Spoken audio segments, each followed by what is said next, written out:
Have you ever woken up one day and realized your whole life had been spent cleaning up other people's messes? I have. My name is Megan, and at 32, I wasn't traveling the world, chasing dreams, or even figuring out who I wanted to be. I was too busy holding my family together, paying the bills they couldn't, fixing problems they created, and sacrificing every ounce of peace I had to keep them comfortable. But nothing prepared me for the day I woke up in a hospital bed after a car accident, broken and bruised, only to find out my parents and my brother had left for a luxury trip to Italy, using the very tickets I had paid for. No call, no bedside visits, just a quick decision to leave me behind because, as my mom put it, the trip was already booked.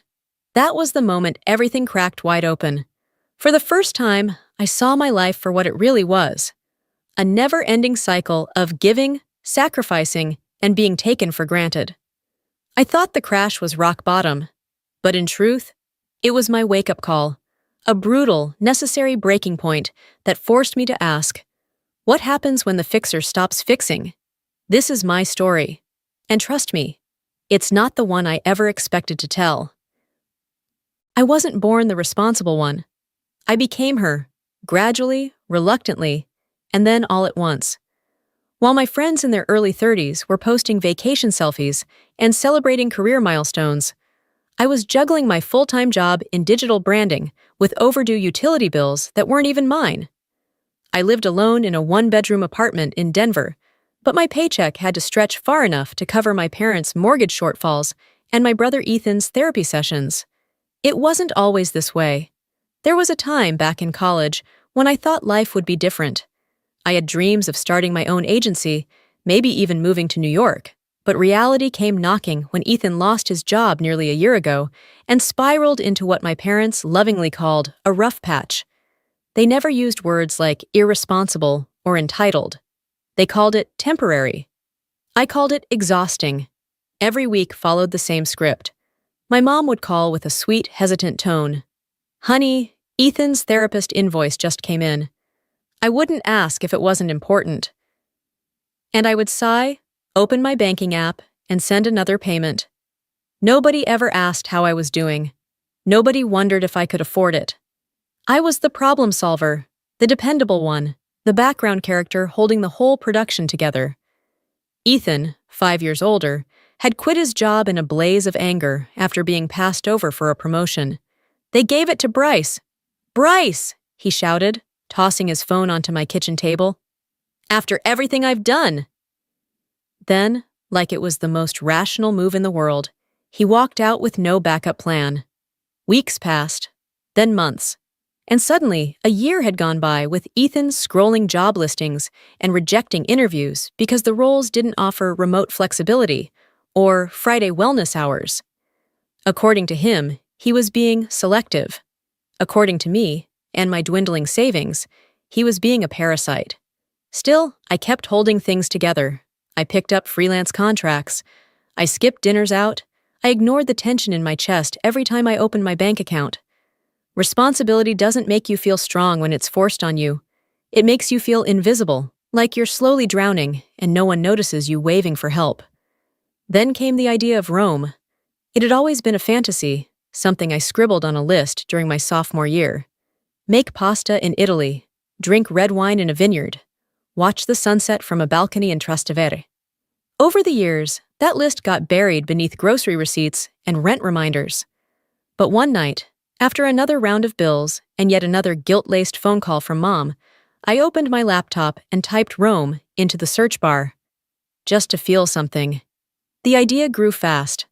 I imagined my parents smiling over a plate of fresh pasta, my dad swirling a glass of wine, Ethan finally laughing like he used to.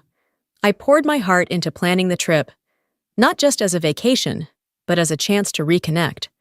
I booked a boutique hotel in a quiet Roman neighborhood, arranged cheese tastings for Mom, a private vineyard tour for Dad, and even picked a walking route Ethan might enjoy. It was my way of saying, let's start over, let's just be happy for once. I printed the itinerary, highlighted every detail, and packed our bags myself. I told myself if I could just give them this, one perfect memory, maybe I wouldn't feel so alone anymore. The morning of our flight to Rome, I woke up buzzing with anticipation. My suitcase was zipped and ready by the door. I'd even ironed my outfit the night before, a casual but chic airport look that made me feel like maybe, just maybe, things were turning around. The itinerary was folded neatly in my purse, color-coded and full of hope. All I had to do was wrap up one last client presentation downtown, then head straight to the airport. I remember humming along to an old jazz playlist, driving through the early spring streets of Denver. I was picturing Mom in a sun hat, Dad swirling a bold red in a vineyard, Ethan snapping selfies with Roman statues. For the first time in a long time, I felt light. That's the last clear memory I have. A green light, a flash of silver, the sickening crunch of metal. And then, nothing. When I opened my eyes, everything was blurred and heavy. Sirens wailed somewhere in the distance. A stranger's hand gripped my wrist, checking for a pulse. I wanted to speak, to ask what had happened, but my mouth wouldn't cooperate. The next thing I remember is the hospital ceiling, a harsh white glow, and the beep of machines. My ribs burned with every shallow breath. "You're lucky," a nurse said softly, adjusting my IV. "It was a bad one, but you're going to heal." I didn't feel lucky. I felt hollow. What broke me wasn't the pain or the bruises or the fact that I couldn't move without wincing. It was the quiet absence of the thing I had been holding on to. That trip. The escape. The one bright spot I had carved out of a brutal year, gone in a blink. I was still foggy from the pain meds when the door opened and my parents walked in. Mom was clutching the beige crossbody bag I'd bought her specifically for the Rome trip. The sight of it made my stomach twist. Dad followed behind her, quiet as usual, and Ethan trailed after, sipping a cup of hospital coffee like he had all the time in the world. "I'm so sorry," I rasped, my voice hoarse and dry. "We'll have to cancel everything. I'll call the hotel as soon as I'm able." I expected concern, maybe even disappointment. But what I got was something else entirely. Mom smiled, a tight, polite smile that didn't reach her eyes. "Oh, sweetheart, don't worry about any of that," she said, adjusting her purse strap like we were talking about brunch plans. "Your father and I talked it over. We've decided to go ahead with the trip." My breath hitched. "Wait, what?" "You need to stay here and heal," she continued smoothly. "Since you can't come, we thought it would be a shame to let everything go to waste." "So, we're taking Ethan." Ethan nodded, like it was the most logical thing in the world. "You were supposed to watch the house while we were gone," he said matter-of-factly. "You'll have to hire someone now. Just make sure they're reliable." I stared at them, my mouth open, but no words came out. They stood there chatting about passport holders and neck pillows, as if I weren't lying in a hospital bed, with stitches and bruises and a broken heart. I searched their faces for something. Compassion, guilt, recognition. But there was nothing. Just convenience. Then they turned to leave. "We'll send photos," Mom chirped, waving her perfectly manicured hand like she was signing off a postcard. And then they were gone. The room felt impossibly quiet after the door clicked shut. I lay there staring at the ceiling, the betrayal sinking in deeper than any injury. I hadn't just been left behind. I had been replaced, cut out of my own dream like I was nothing more than a travel agent. I don't know how long I stared at that door before I finally reached for the nurse call button. When she came in, I whispered, "Could you please get my phone?" A few minutes later, she handed me a clear hospital bag. My hands shook as I dug through it, finally finding my phone at the bottom. I turned it on. The lock screen was a picture of the three of us at Thanksgiving. I didn't even hesitate. I deleted it. Then I opened my email. Every reservation, every tour, every carefully planned detail, still sitting there, mocking me. My thumb hovered over the first one. The hotel. A few clicks, and on. Cancelled. Cheese tour for Mom? Gone. Vineyard day for Dad? Deleted. Dinner reservations I had spent hours planning?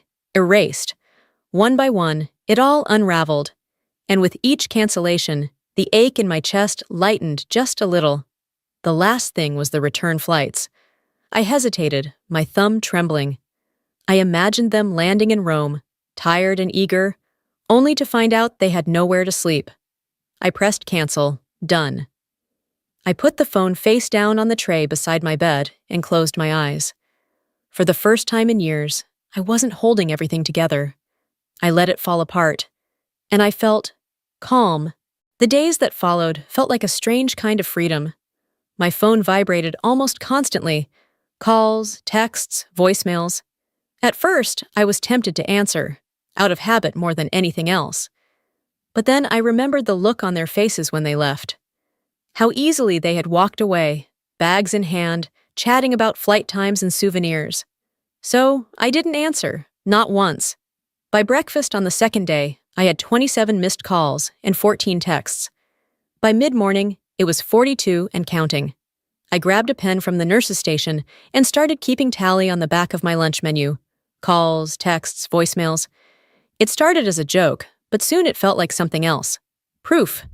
Proof that they only chased me when they needed something. The messages shifted in tone as the hours passed. Ethan was the first to lash out. "This is petty, Megan. We're stranded because of you. Seriously messed up." Then came Mom. "Megan, we are heartbroken. After everything we've done for you." Dads were fewer but louder. "Fix this. Your mother is crying." But none of it touched me the way it used to. For once, their guilt trips slid right off me like water off glass. Instead, something unexpected happened. My coworkers started showing up. First, it was Claire from accounting, sneaking in with a real cup of coffee and a smile. "You didn't think we'd let you survive on hospital coffee forever, did you?" she teased.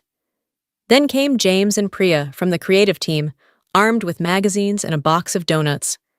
Little by little, my hospital room transformed from a cold, sterile box into a place of warmth and quiet support. These weren't grand gestures. They were simple acts of care, and for the first time in a long time, I felt seen. Julia, my manager, arrived a few days later with sunflowers and a firm hug. "You're not falling behind," she promised. "We've got you covered." And I believed her. For once, no one was asking me for anything. They weren't keeping score. They just wanted me to know I mattered, even when I had nothing left to give. And that, more than anything, started to heal me. But of course, my family couldn't stay away forever. It happened on a Friday morning, just after my physical therapist left. I had taken 6 shaky steps from the bed to the window, proud and exhausted, when I heard it. The sharp scrape of luggage wheels barreling down the hallway. No knock, no pause, just the door flying open. Mom stormed in first, sunglasses pushed up into her hair, still wearing the linen pants I had packed for her Rome trip. "How dare you!" she snapped, her voice trembling, not with sadness, but with pure rage.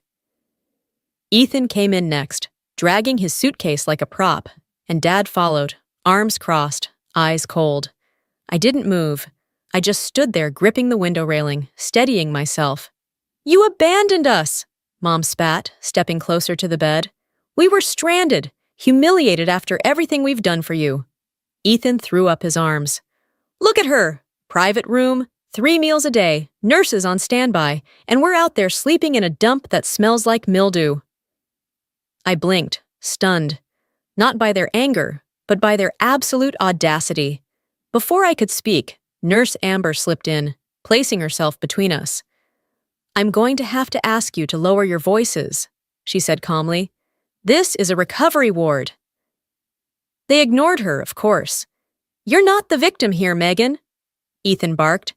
"You ruined a once-in-a-lifetime trip. Just to make a point." Something inside me snapped. I let go of the railing and turned to face them, my legs shaky but holding firm. "No," I said, voice low but steady. "Let's talk about ruining things." The room fell silent. For the past year, I've paid your bills.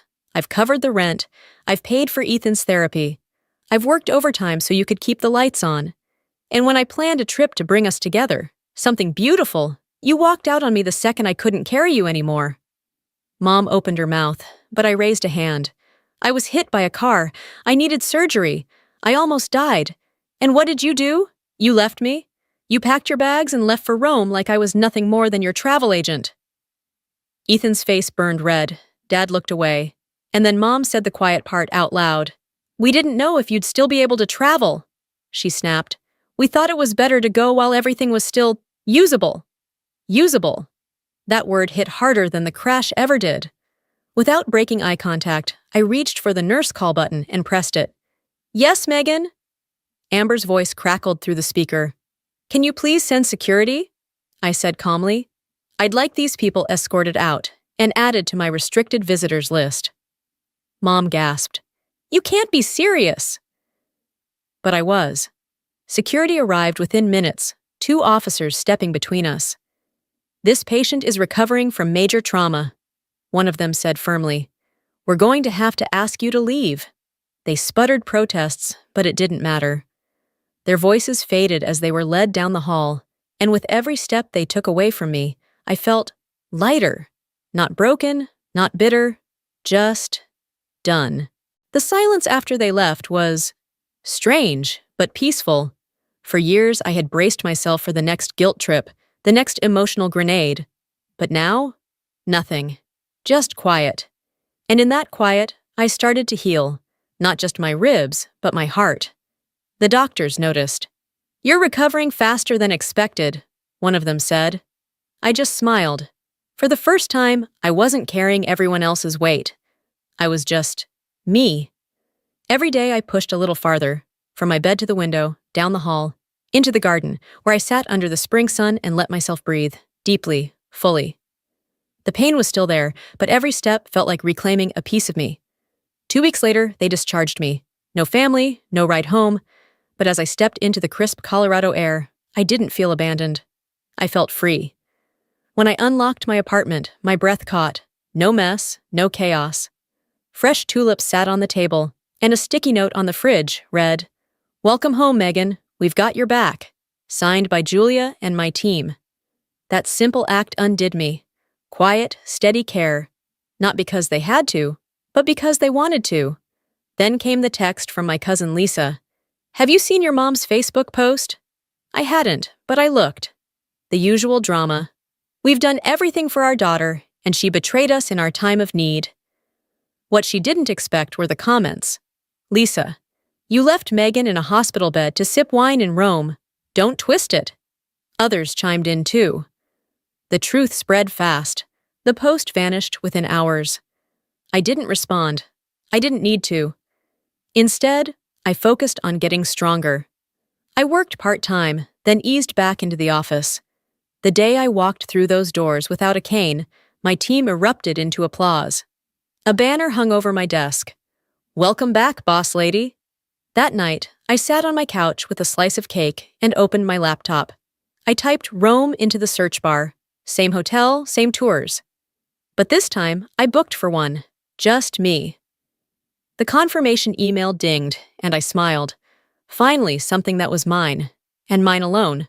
4 months later, I stepped off the plane at Leonardo da Vinci Airport with nothing but a small carry-on and a heart that felt lighter than it had in years. Rome greeted me with the smell of espresso and sun-warmed stone, the sky a perfect cloudless blue. I paused outside the terminal, taking it all in, not as part of a family group, not as anyone's fixer, but just as me. A driver stood holding a sign, "Miss Megan Carter." I smiled as I walked up. No one had ever called me Miss, unless they were mailing a bill, but here it felt right, like I was stepping into a new chapter that belonged to me alone. The hotel was exactly as I had dreamed, a tiny boutique spot in Trastevere, ivy climbing up its walls, a terrace overlooking narrow cobblestone streets. My room was bright, the linens crisp, and the breakfast tray already waiting on the balcony. For once, it wasn't about impressing anyone or making everything perfect. It was about showing up for myself. And that's exactly what I did. I wandered through alleyways, got lost on purpose, sipped wine slowly, and watched the world unfold around me. I took the cheese tour my mom had begged for, savoring every bite. Not because I had to, but because I wanted to. I stood in a vineyard under the Italian sun, breathing in the quiet. I laughed, alone and unbothered, realizing I wasn't lonely. I was free. On my last night, I sat at a tiny outdoor cafe, a bowl of carbonara in front of me, a glass of deep red in hand. I snapped a single photo, not to post, not to prove anything, but just to remember how it felt. Calm, steady, mine. That's when it hit me. All those years I thought love meant sacrificing until there was nothing left of me. But real love, the kind that heals, isn't about losing yourself. It's about finding your worth and refusing to settle for less. I didn't need to escape my life. I just needed to rebuild it on my own terms. And sitting there in the golden glow of Rome, for the first time in forever, I knew I was finally home.